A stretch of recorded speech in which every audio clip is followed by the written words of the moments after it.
আমরা যেহেতু first API নিয়ে যাত্রা শুরু করেছি এবং ফার্স্ট এপিআই তে যথারীতি কোড রাইট করতেছি, তো আমরা জানি যে ফার্স্ট এপিআই হচ্ছে অ্যাসিনক্রোনাস টাইপ ফাংশন এর সাপোর্ট আমাদেরকে দেয়।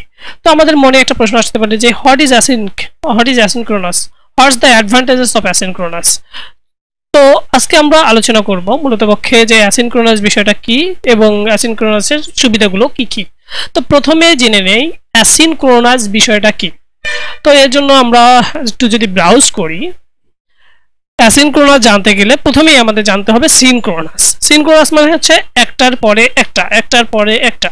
ধরেন আমার একটা জিনিস আছে, ক্লায়েন্ট আছে এবং সার্ভার আছে।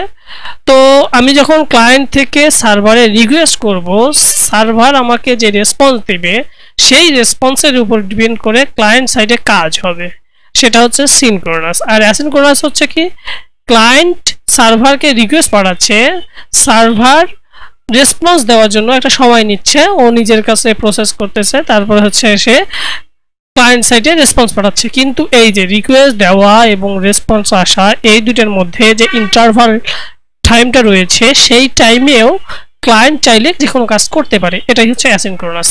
অর্থাৎ সিনক্রোনাস হচ্ছে একটা জিনিস শেষ হয় তারপর আরেকটা জিনিস শুরু হয়, একটা জিনিস শেষ হয় তারপর আরেকটা জিনিস শেষ হয়। আর অ্যাসিনক্রোনাস হচ্ছে একটা জিনিস শেষ হওয়া মানে একটা জিনিস কাজ শুরু করে প্যারালালি অন্য কাজগুলো করা যায়। যেমন আমি যদি একটা রিয়েল লাইফ এক্সাম্পলের কথা চিন্তা করি, আমরা সবাই যথারীতি ফেসবুক ইউজ করি, ফেসবুক আমাদের মেসেঞ্জার রয়েছে। ধরেন আপনি কোনো একটা ফ্রেন্ডকে মেসেজ পাঠিয়েছেন, তো ও মেসেজটা রাইট করতেছে, আপনি যদি তার জন্য ওয়েট করতেন যে আমি বসে থাকবো, সে যখন রেসপন্স দিবে তার ভিত্তিতে আমি অন্য হোম পেজ বা হচ্ছে যে কোনো পেজ ভিডিও ব্রাউজ করব।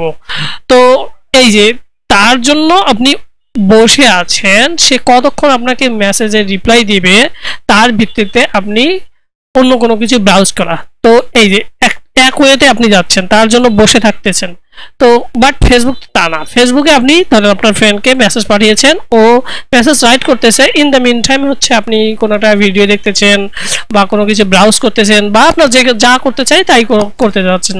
এবং সে যখন আপনাকে মেসেজ পাঠালো বা মেসেজ দিল, সেটা মেসেজ পড়ে আপনি তার জন্য একটা মেসেজ তৈরি করতেছেন এবং তাকে দিচ্ছেন। ইন দ্য মিন টাইম ও কিন্তু কোনো কাজ করতে পারতেছে। তো ফার্স্ট এপিআই আমাদেরকে সেই সব ফাংশনালিটি প্রোভাইড করে বা সেই সব ফ্যাসিলিটি প্রোভাইড করে যার প্রেক্ষাপটে আমরা অ্যাসিনক্রোনাসলি প্যারালালি অনেক রিকোয়েস্ট, অনেক রেসপন্স এবং অনেক কন্টিনিউয়াস ওয়ার্কিং কমপ্লিট করতে পারি। তো ফার্স্ট এপিআই দিয়ে আমরা প্যারালালি, সেজন্যই আসলে রাইট নাও একটা কাজের জন্য আরেকটা কাজ তো বসে থাকার সময় নেই, তো প্যারালালি কাজ করতে হবে। এবং একটা কাজ, একটা রিকোয়েস্ট পাঠানোর সাথে সাথে রেসপন্সের জন্য রেসপন্স টাইমে অন্য কোনো কিছু করতে হবে, অন্য কোনো কিছু রান করতে হবে, তাহলে আমার ওয়েবসাইটটা অনেক ফাস্টার হবে। যেমন একটা ওয়েবসাইট যদি আমরা লোড করার কথা চিন্তা করি, যেমন একটা আমার আর যদি ফার্স্ট এপিআই দিয়ে বা নেক্সট দিয়ে একটা ওয়েবসাইট লোড করব, নেট লোড করার আগেই আমরা ইনিশিয়ালি রিকোয়েস্ট ফেজে বা লোড ফেজে কিছু ইমেজকে আগেই দেখাতে পারি এবং অ্যাসিনক্রোনাসলি আমরা অন্য ফাংশনের কাজও কমপ্লিট করতে পারি। তো আশা করা যায় অ্যাসিনক্রোনাস বিষয়টা আপনাদের মতো ক্লিয়ার হয়েছে। আরও যদি কোনো কিছু থাকে তাহলে আপনি কমেন্টে জানাতে পারেন এবং আমি পরবর্তী কোনো ভিডিওতে সেগুলো নিয়ে স্টেপ বাই স্টেপ আলোচনা করবো। থ্যাংকস।